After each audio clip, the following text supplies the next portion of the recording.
Hey guys, what's going on? So today I actually wanted to share a pretty interesting story. It was a pretty crazy event that happened to me back in high school. And well, my friend, we'll call him Jacob, name change for obvious reasons. He decided he wanted to make himself a tree ornament. He wanted to, go slide down the sewer slide. You get my drift. And well, I wanted to share the story of the things that led up to it, why he did it. It's overall just kind of a crazy story because it wasn't just about him doing that. He was also a really, really wild person who did some really, really messed up stuff in just the events that led up to this and afterwards. So I just wanted to share that story. So, leading up to this event, right? Spring break is happening. It is the Friday right before the start of spring break. It is 2019, my junior year of high school.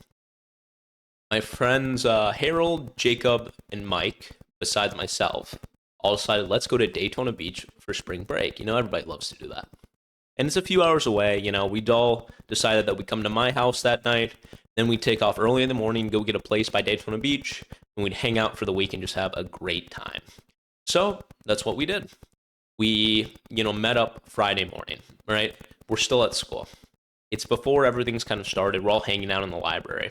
And you see my buddy Jacob decided, hey, well, can I bring a girl? And I was like, yeah, of course you can bring a girl. Go for it. So that morning, Jacob shows up, and he shows up with this girl named Jessica. And well, I took one look at Jessica. I was like, wait a second. I kind of went over. I'm like, hey, dude, like, how old is she? For reference, Jacob is 18, and Jessica looked pretty young. He goes, oh, she's a freshman. She's 13. And I was like, huh? Just, huh? I was like, quite frankly, I didn't know how to stand up to him yet. So I was like, oh, okay. And then that day, I find out that not only is she 13, but she's dating another guy. A guy I know who's a sophomore. He's like 15. And I went and talked to him, like, hey, dude, are you comfortable with your girlfriend going with a bunch of old dudes to Daytona Beach? And he goes, I'm not really cool with it, but could you keep an eye on her for me? And I'm like, that's what you want me to do? Like, I got you, dude. So I was like, yeah, we'll do that. Well, so the day school day ends, and we all meet up at my house. We see, everyone's kind of hanging out. We got some pizza. We're watching a movie. And, well, Jessica and Jacob both, decided to, well, go into the other room for a second. And I was a little like, they go in my room. Like, we're all hanging out in the living room. They go in my room. Well, I go in there to check on them, and they're just chilling on the bed. So I'm like, all right, cool. What I later find out is that, how do I put this tastefully? She was, he was taking his fingers and, putting them where the sun don't shine on Jessica. We'll say that. He was, acting like he was using a video game controller, but down there. That's the best way I can describe it. I really, dude, this is gonna be a tough story. So he was doing that, and he had just stopped right when I walked in. Didn't know that at the time. So I was like, "Oh, I'm glad you guys are doing okay," and I leave. Next morning, we all get up, and this was actually recently around the time that the Christchurch shooting happened. That guy who shot up the mosque. Well, for some reason, Jacob decided to show everybody the video of that morning. Not really sure why. He was like, hey, dude, come check this out. Here's the video of the shooting. And so we all sit there and watch the video of the shooting before we all drive to Daytona Beach for the weekend. Not the weekend, for the entire week. So I was like, all right, cool, dude. Well, we all get in the car and we're driving over. It's real early. I look in the back seat. Mike and Harold and Jessica are all out. They're sleeping. But Harold and Jessica are a little too close. You know what I mean? They're a little cuddled up, and I was like, that's a little odd. Like, this is a little sketch. So we get there, unpack, we go to the beach, and the whole time we're driving, you know, Harold and Jessica are just getting a little too close, you know?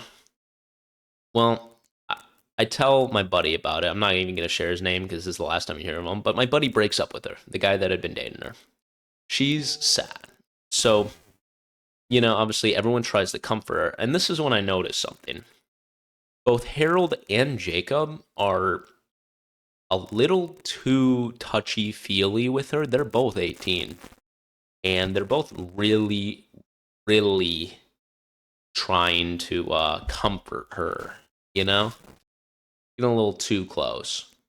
So, they try to comfort her. We have a pretty good time actually. The spring break is going pretty well, but there's a few things that happen in between there because you see that night there was a futon at the place we're staying. And well, Jessica and Harold decided to get all cuddle up on it, get real comfy together. And I saw that and I was like, "Oh, yeah. I could see that coming. I could see that coming." And for the rest of the week, it's very obvious that Jessica likes Harold, and Jacob is very, very jealous. Like, Jacob is constantly trying to get in between them, constantly trying to split them up, and just, overall, he is just being really creepy about it. One morning, we're all getting ready to go to the beach. I can't tell you what day. It was probably the middle of the week, about Wednesday. And I walk upstairs, and see, Jacob was like, "Hey, give us a second to talk."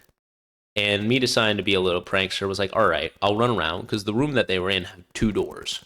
So they closed the first door, and I walk around to the second door. I open it up to scare them, and what I see was disturbing, to say the least.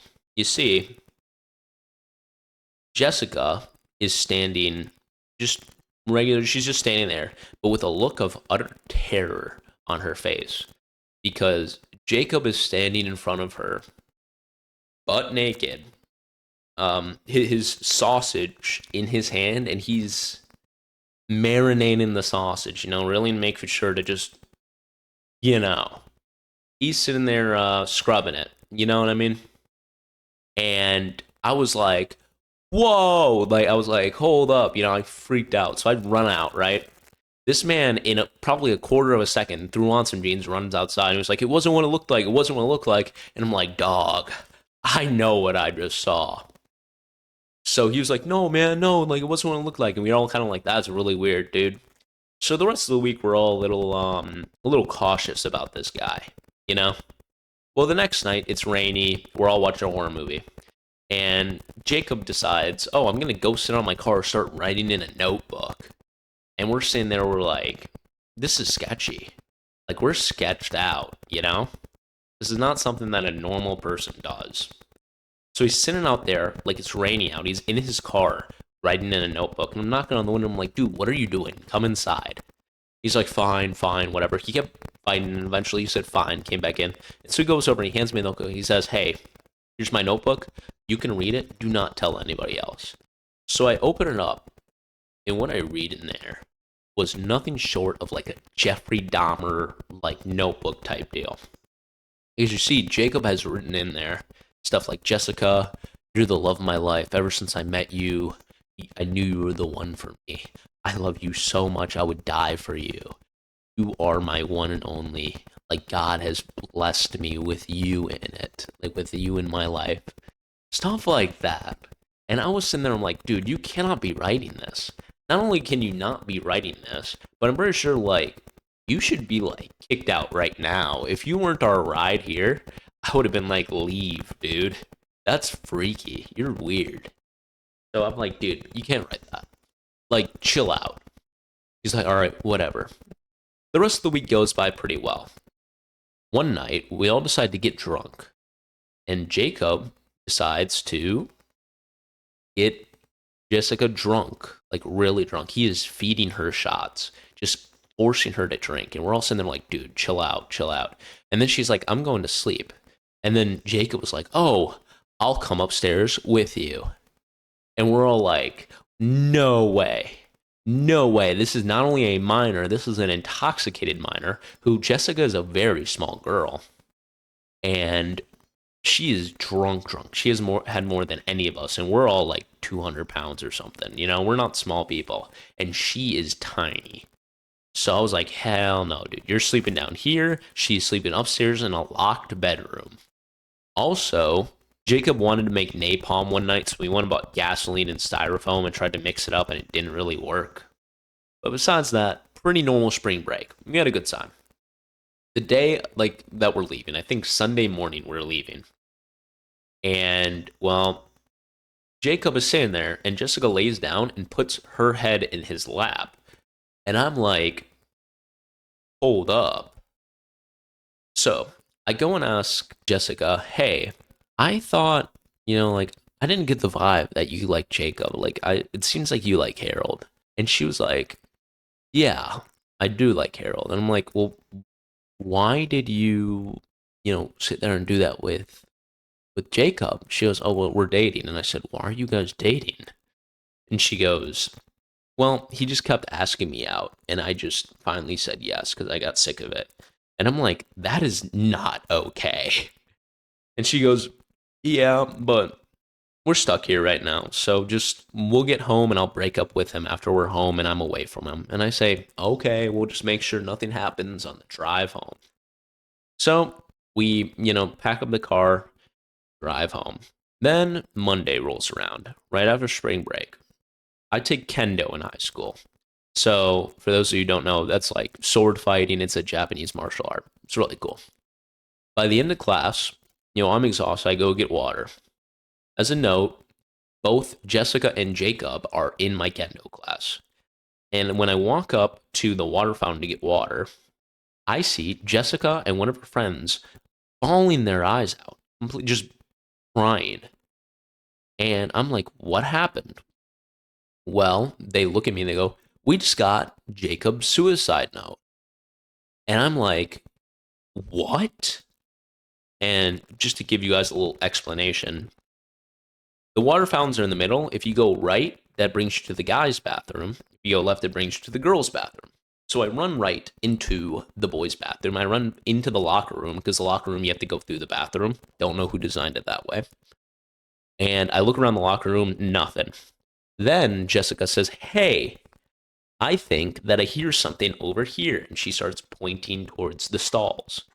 So I, run over to the stalls and, well, I see Jacob's head. It's purple. His eyes are bulging. He's made himself a Christmas ornament, so to speak. He was trying out a new fashion trend.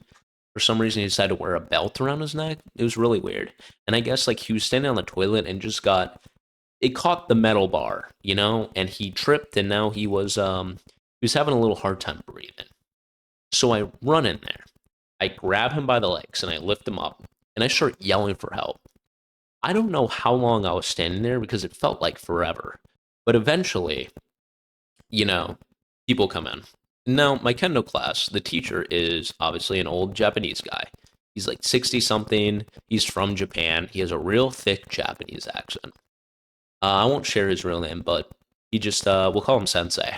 Well, Sensei walks in and he looks at me holding up Jacob's body. Jacob is kind of woken up now. He's kind of holding a finger in between the belt and his neck in order to, get himself to breathe a little bit. And I won't do an accent because that'd be so racist. But Sensei looks at this and says, oh, Jacob, why? And I'm like, huh? No way you just said that. No way you just said that.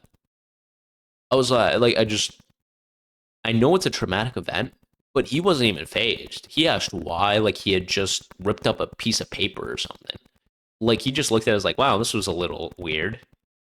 And I'm sitting there, I'm like, help me get him down. I am getting tired.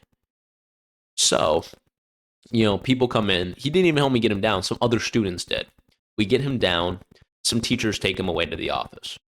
And I'm just sitting there. I'm just like, I'm still in shock. I'm like, what just happened?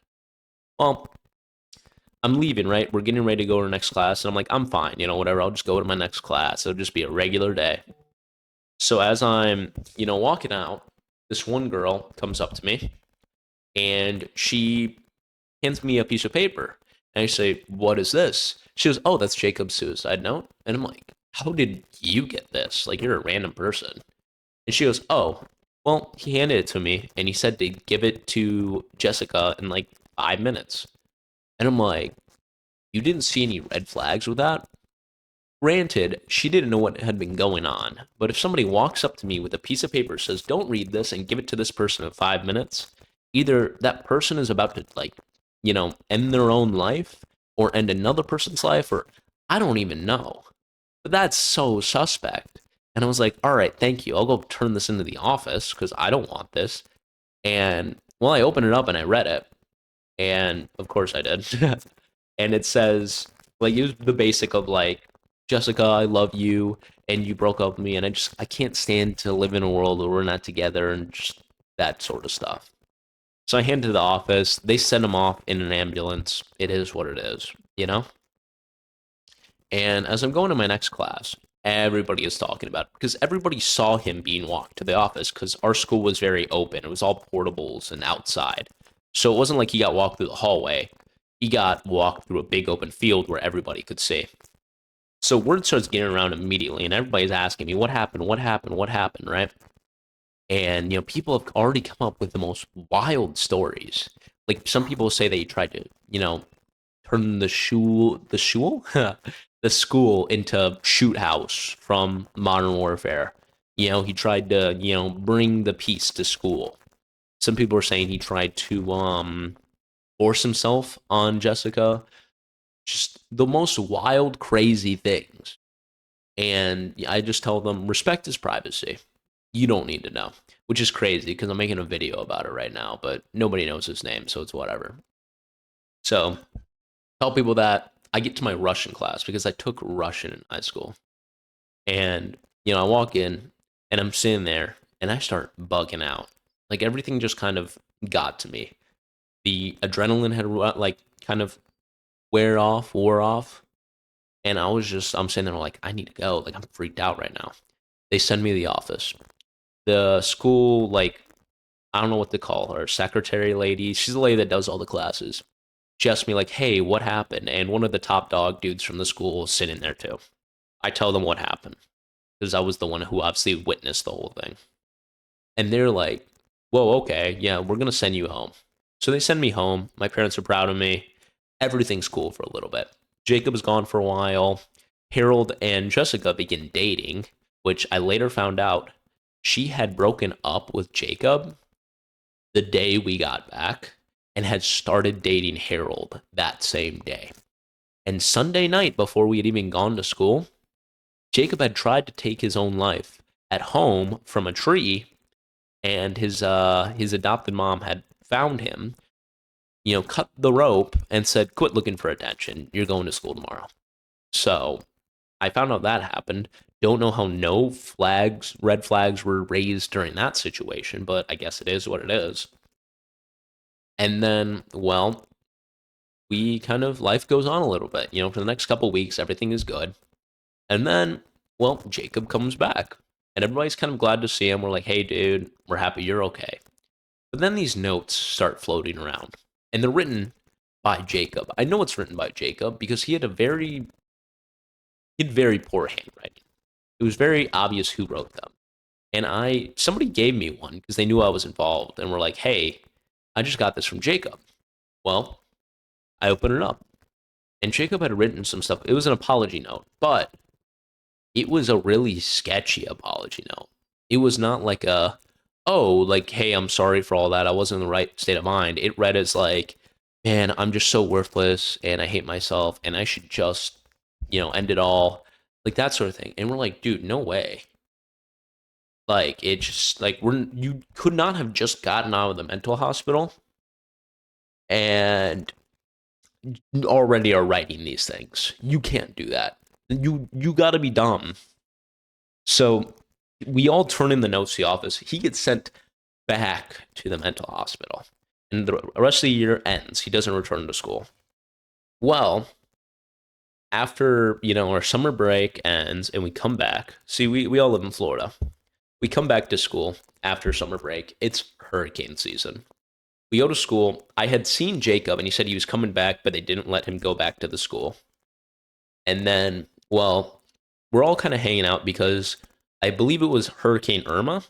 Don't quote me on that, though. There was a hurricane, and we all decided to have a hurricane party. Myself, Mike, and Harold, and Jessica. By now, Carol and Jessica had been dating for probably like a solid few months. I don't know exactly, but it was a good few months, maybe even half a year. I don't know for sure. We all decided to go to the mall, hang out, right? Well, we all go to the mall and we're hanging out, just having a blast. And somebody posted on their story that we were at the mall. And Jacob slides up and says, "Hey, can I come hang with y'all?" And I was like, "Oh, yeah, sure." He might have texted me. I'm not sure, but he texted somebody. And I was like, "Yeah, like, let him come." So he shows up and we all kind of hang out for a little bit. But at some point, he just kind of disappears. Like, he just walks off. And I am just a little dumbfounded. I'm like, "Why do you walk off?" Well, I see on his story that he posts the inside of like a closet, like a janitor's closet. There was like a mop in there. And he says, "All my friends always abandon me." And then I text him, like, "Dude, what are you talking about? You literally came to the mall. Just come hang out with us." So he's like, "Fine, whatever. I'll come hang out with y'all." So he, comes back with the group. We all kind of hang out. Then we're like, "All right, we're going back to mine." So we go back to my house. And then, we're all hanging out. And we're like, "Let's go get some pizza from Little Caesars down the way." And we're all like, "Yeah, awesome, cool." So we're all going to hop in the car and go get that. Jessica says, "Hey, I don't feel the best. Can I stay here?" And we're like, "Yeah, sure, you can stay here. We'll just go get the pizza and be right back." And, well, we all get in the car to go get pizza, but then Jacob was like, "Hey, no, like, I don't feel great either. I'm going to stay here too." And I was like, "Hell no, you don't. You are not staying here, especially not with her. That's sketchy. If you had said it first, maybe I would have believed you, but no way am I letting you stay here alone with her after everything you just did." And he was like adamant. So I was like, "You know what? Mike, stay here with him." And for context, Mike is a big dude. He is scary. I was like, "Just stay here, stay by Jessica, and just hang out." And he's like, "All right, I got you." So we leave. We're gone for 5, maybe 10 minutes. We come back. Mike is sitting there next to Jessica and she's crying. He's trying to comfort her. And I was like, "What happened?" No way. We were gone for 5 minutes. And Mike goes, "I don't know. Jacob brought her to the back of this hallway and told her something crazy. And now she's crying." And I was like, "You let him do that? You let him do that? You let this crazy dude who just tried to kill himself twice over, like everything that just happened. You let her go back in the hallway with him and let him talk to her?" I'm like, "No, don't do that. That's stupid." Like that, it happened. I was like, "Hey, Jessica, you got to tell me what he said." Well, Jessica, comes over. We just go to the corner real quick and she whispers, she goes, "Jacob told me that if I don't break up with Harold and get back with him, he's going to kill Harold and me and then kill himself." And I'm like, "No way." So I go over there. Jacob is sitting inside one of these rooms, and I'm like, "Get out of my house. Get out of my house. You are not welcome here. You're lucky I don't call the cops. Get out of here." He's like, "Whatever, man." So he leaves. Right? He goes and sits in his car. So we're sitting there to comfort her, and we sit there for a minute, and then I'm like, "Wait." I look outside. Excuse me, not Josh. Jacob hasn't left yet. And I look outside, and Jacob hasn't left yet. And so I go outside to Jacob. I open his car door. I'm like, "What are you still doing here?" He's sitting there like mixing something in his in like a bottle. I'm like, "What are you doing?" He's like, "I'm making a flashbang." And I was like, "Get out of my driveway. Leave. What are you doing? Leave." He's like, "Whatever, dude, I'm leaving." So he gets in his, like, well, he's already in his car, but he starts the car and drives away. And so I go back upstairs. I'm like, "All right, cool. He's gone. We'll have a good night." So everyone's hanging out. We're having a good night. And it gets to be 8 or 9 o'clock. And I get a knock at the front door. And I'm like, "Huh, like that's sketchy." So I turn on the light. I go to the front door. The front door has like a little window. And well, I look through the window, and you'll never believe who is on the other side of that window. It was a police officer. It was this lady. So I opened the door. I'm like, "Can I help you, officer?" I dropped that literal. Oh my lord. I dropped that actual phrase. She goes, "Well, yeah, we got an anonymous call that there was a 18-year-old having sex with a minor here." And I was like, "No, like we're all sitting in front of the TV watching a movie." And my mom even comes down and she vouches. She's like, "Yeah, like I've been here. They're all just hanging out." She says, "Okay, sorry. We just got a call. We had to investigate." So she leaves. And obviously, I know who called. I know who called. So I text my buddy Jot. Why do I know who called. Like, I know who called. So I text Jacob and I go, dude, you can't be doing that. You are not welcome here anymore. Like, after what you just did, we're not friends anymore. I tried my best to be nice to you. I'm not going to pull the saved your life card, but saved your life. And I'm like, I've done everything in my power to be nice to you. And after this, we're done. Like, you are not going to be my friend anymore. He's like, what a man, you weren't a real friend, yada, yada, yada. Like, just shut up, dude. Just shut up. Block him. Or he blocks me. Can't remember who blocked who. He actually threatened to sue me over a combat helmet he left in my house, like an actual, like, Kevlar, like, helmet. Nothing to carry that because I dropped it off. But a few weeks go by.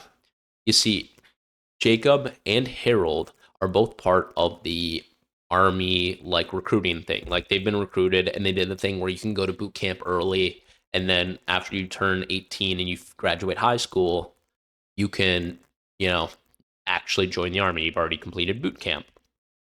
Well, I had another friend who was also there and he calls me up one day. We'll call him Ted. Well, Ted calls me one day and he goes, "Hey dude, something crazy just happened." And I said, "What?" And he goes, "Well, I just heard a phone call. You see, I don't know how, no idea how, but the recruiter somehow got a copy of that call, that anonymous call given to the police. I guess he had gotten that. As far as I'm aware, he got it because it was involved with everything and he just asked for it. Don't know for sure.